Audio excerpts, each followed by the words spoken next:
Itu keren. Kehidupan dalam rencana Tuhan. Cul-de-sac atau cul-de-sac. Apa itu? Ini adalah sebuah ekspresi yang berasal dari bahasa Prancis yang arti harafiahnya adalah bagian dasar sebuah tas. Maknanya adalah dead end atau sudah mentok, tidak bisa apa-apa lagi, terpojok, tidak bisa kemana-mana. Terima saja nasib yang sedang kamu alami. Kalau Anda sakit dan dokter katakan bahwa Anda harus menerima suatu keadaan yang buruk, fatal dan menyakitkan, maka itu adalah sebuah cul-de-sac. Kalau bisnis Anda mandek, tidak bisa berjalan, merugi, bahkan bangkrut mungkin. Apapun yang Anda sudah lakukan, tidak bisa kemana-mana.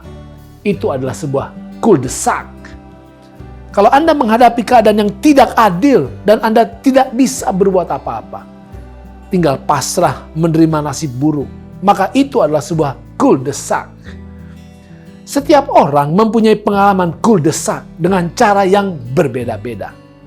Itu sangat tidak menyenangkan, menyakitkan, bahkan menghancurkan. Hal ini sangat tidak diharapkan khususnya oleh umat Tuhan. Ketika mereka sudah berserah penuh dan sedang berjalan setia di dalam kehendak Tuhan, sepantasnya damai sejahtera yang dialami, tetapi malah kesusahan yang terjadi.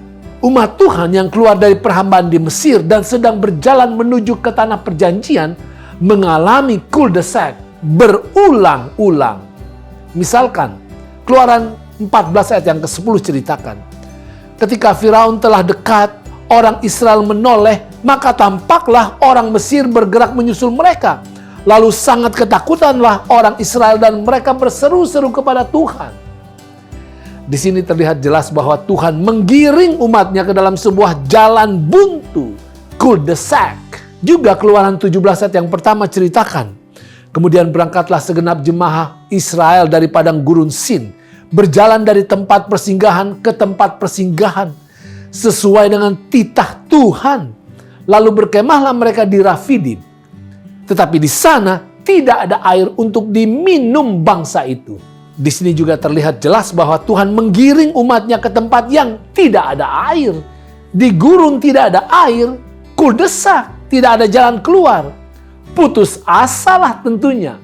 Tidak heran saudara, Keluaran 17 ayat yang ke-7 katakan, dinamailah tempat itu Masa dan Meriba, oleh karena orang Israel telah bertengkar dan oleh karena mereka telah mencobai Tuhan dengan mengatakan, adakah Tuhan di tengah-tengah kita atau tidak? Saudara perhatikan, ini adalah kebenaran yang aneh tetapi nyata dan sangat penting. Sejak hari di mana orang Israel meninggalkan Mesir sampai mereka mencapai tanah perjanjian, jelaslah bahwa setiap bagian dari perjalanan mereka dipimpin oleh Allah sendiri. Tetapi lihat, kemana Tuhan memimpin mereka terlebih dahulu? Ke tempat di mana laut berada di depan mereka, gunung-gunung berada di kedua sisinya, dan pasukan Firaun berada dalam jarak pandang tepat di belakang mereka. Kita tahu mereka akhirnya selamat. Tetapi setelah selamat, kemudian mereka dibawa ke tempat yang tidak ada air. Cul-de-sac yang berulang-ulang.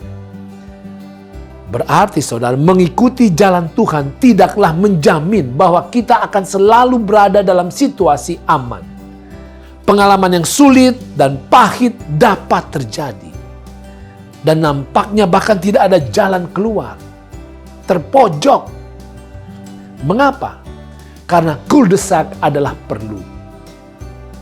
Melalui masa-masa kesulitan kita akan ditempa untuk selalu bergantung kepada Tuhan.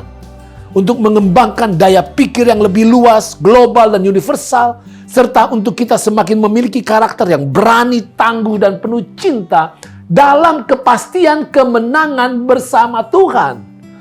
Seperti seekor burung yang ditaruh di dalam sangkar yang gelap. Di sana burung itu bisa mendengar dengan lebih fokus suara tuannya yang sedang mengajarkan sebuah lagu kepadanya. Begitulah saudara, kita akan dapat mendengar suara Tuhan dengan lebih nyata ketika kita sedang berada di jalan-jalan yang gelap atau bahkan ketika kita berada di dalam jalan-jalan yang buntu. Percayalah, Tuhan peduli. tidak pernah meninggalkan Anda. Itu keren.